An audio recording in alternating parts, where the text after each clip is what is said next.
Hi guys, today I'll show you how to replace the third LED stop light in a 2018 Toyota RAV4. In order to make it happen, we'll need to remove this plastic part.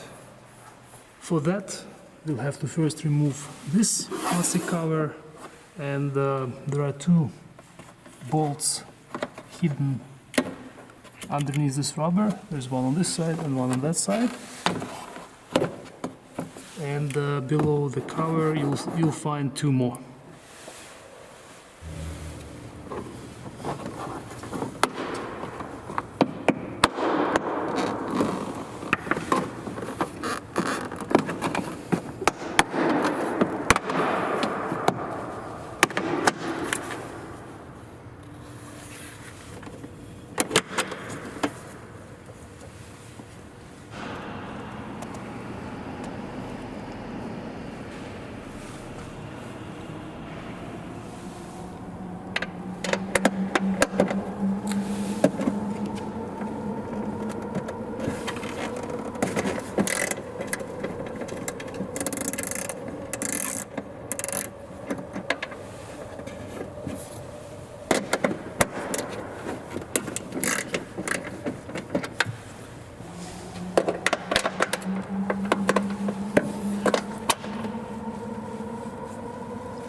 So it's easy to lose, guys, so be careful.